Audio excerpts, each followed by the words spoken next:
Welcome to episode 8 of Chatting with Anthony. Today's episode is going to be about the NBA. Specifically, what I think, and I'm going to open the discussion for what you guys think of the current state of this league. NBA, it's been around for a while. I want to say it dates back to like the 40s. I know it was around in the 50s. I don't know about before that. It merged with the ABA a while back. There are a lot of current teams that came from the ABA, which stood for American Basketball Association. So, I guess that's just a brief history of it. But today we're going to talk about the current state of the NBA. So, also just for some clarification, it is about 4 o'clock right now. The final game 1 of the 2025 NBA Finals starts in about 4 hours or so. It is the Indiana Pacers versus the Oklahoma City Thunder. Personally, I like the matchup. It's not big market teams, but I think it'll be good basketball, and I think that's what matters. I'm not the biggest LeBron fan, but this is not against. Then what I'm going to say is not against him personally. But I didn't want to watch the Lakers. I just didn't want to watch the same teams I feel like I've watched a lot. Like, I don't think either. The Pacers haven't been in the finals in my time watching basketball. The Thunder haven't been there since Kevin Durant, since James Harden was there, which was a while ago. So I think this will be a lot of fun to watch. In terms of, I'm going back to the current state, I guess you could say, of the NBA. In terms of how the game is played, I'm not crazy about it. And that's more so because I think everyone plays the same. This is a sentiment I've seen expressed a lot. So I know that this isn't me bringing like something new to the table, but in all seriousness, I don't like the fact that it feels like most teams play the same way. In terms of it's from an analytics standpoint, it makes sense, but it's not that enjoyable to watch everybody just chuck up threes all the time. I'd like to see more back to the basket, trying to get closer to the rim and more mid-range shots.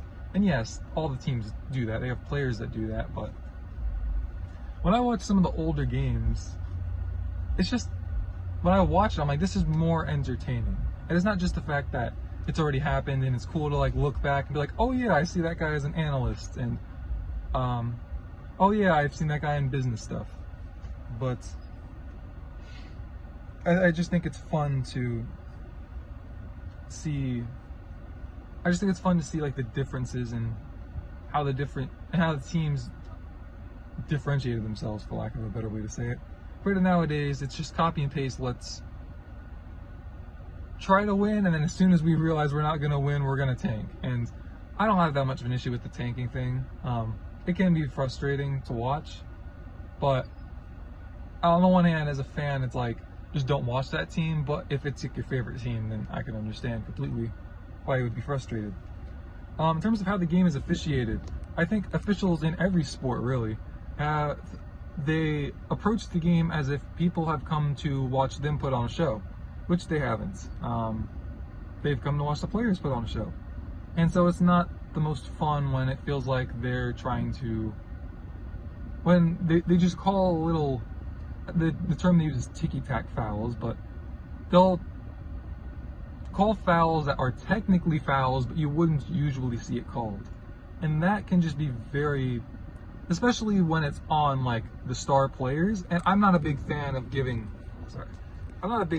star players special treatment, but I do think you should factor in that that's where the money's being drawn. And yes, people have already paid and they're already in the stadium, but like, call fouls, I guess what I'm trying to say is call fouls when they count. Like, call it when it makes sense. Stop calling it on like these tiny little instances that just don't really impact the game, like the game as a whole. I think even Phil Jackson said to the refs one time, like, when he yelled at the ref, and the ref basically said, you know that they told us to watch out for that stuff today. That's why I'm calling it on Michael Jordan. And Jackson said, but you know they don't want you to call it on him. That's because people were coming to see Michael Jordan play. And the ref basically knew he was right, if I'm remembering the story correctly. I'll go switch over to baseball. I'd say the best example of this was Angel Hernandez. I believe he retired, and if so, I'm glad. Good riddance to you, sir. You made your money. That's all I could say. That's the only good thing I could say about what I watched from him. Him personally, I don't know. Hopefully he's a great guy, but as an official, goodness gracious, he was not very good at his job. Adam Silver's leadership. I don't have much good to say about that. Again, not the personal against the guy. I don't know him, but I don't know how much of a coincidence it is that a lot has gone wrong since he's taken over. And I mean, it's not fair to blame everything on him, but there's a bit too much that's gone wrong for me to look at this and just say, nah, it's not him. David Stern was from what I can see, because I haven't like looked at the extensive history of it, but I think David Stern was a much stronger leader, and he knew how, when I say put them in their place, I don't mean that in like a demeaning way, but he understood like his role was to be like an authoritarian figure, and he was there to listen to the players, because ultimately they're the guys that are like making you the money, and you have to factor in their opinions and considerations. But he also knew like, hey guys, this is a business, like I gotta make sure the bottom line is gonna work out at the end of the day. And to be fair to Adam Silver, they just signed like, I don't remember what the deal was, but with NBC, they just signed, it's a ridiculous amount of money, which is kind of ridiculous too, because it's like, they're paying for this? I mean, it's a good thing Inside the NBA is still together, because they draw a crowd that doesn't even care about basketball. So that's good for ESPN at least, but it is what it is really at this point. I don't imagine the NBA is gonna get that much better. I feel bad saying this, but I don't think it's gonna get any better under Silver. I really just don't. I think they just gotta hope that they can get him out somehow. Not kill him. I realized how that sounded. I mean, like, hope he like retires or resigns or something along those lines, because I don't think it's getting any better under him. His ideas just haven't worked out. The All-Star Game's been kind of bad for a while, but the All-Star Game's really become crappy. They're trying anything and everything, and I will give him credit for that. He's trying new things, which I can't knock him for that, because like, you don't know what is gonna hit. So it's not all bad. It's just the sports leagues as a whole, like NBA, NFL, MLB, I think is maybe a little bit better, but like this leagues as a whole, just the way they're run, they're just not as fun. I think they're safer, and a part of what makes it not as fun is the safety aspect to it, but there's a lot of other aspects that they've implemented. And the video games, 2K and Madden, they suck, and I'm not sorry for saying that. And last thing I'm going to talk about is media coverage. Now, I understand people not wanting like the guys who covered the NBA and other leagues to criticize the league while you're like giving your coverage, while you're providing coverage of games and of the league. But the reality is, the league, they deserved it. I don't know how else to say it. Like, I don't know how fair it is to expect the guys to have to stand there and present your product on a weekly basis. Like, you expect them to give their honest opinion. You're not just giving them a script to read. If you're asking for their honest opinion, then like, yeah, there's a point where it goes too far, sure, but if they think it sucks, like, they're more involved than the fans are, for the most part. I would say it should be that way, because, like, look, as fans, it should just be a small part of your life. You should go and try to be a productive human being. But these guys, it's literally their job. So it's like, if they could see that, sure, maybe don't come out there and maybe don't pull Charles Barkley and just like cuss him out on live TV, like cuss the league out on live TV. But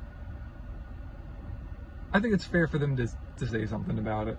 I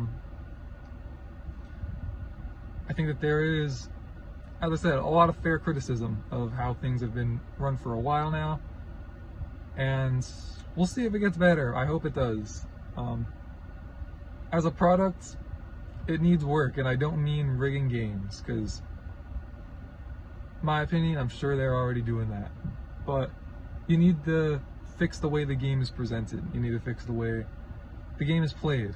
This is not...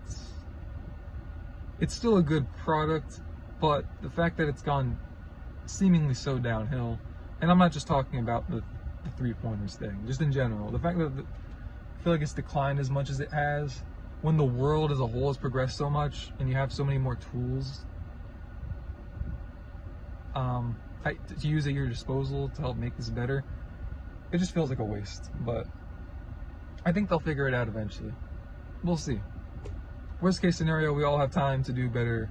We all have more of a reason to do productive stuff with our time. So I guess it's not all that bad, because the players are earning like the players are earning more money than ever before. So I guess what I'm saying really,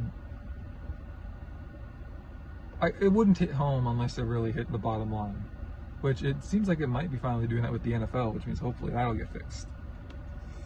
But yeah, that's a topic for another time. Hope you guys have a wonderful day, bozos.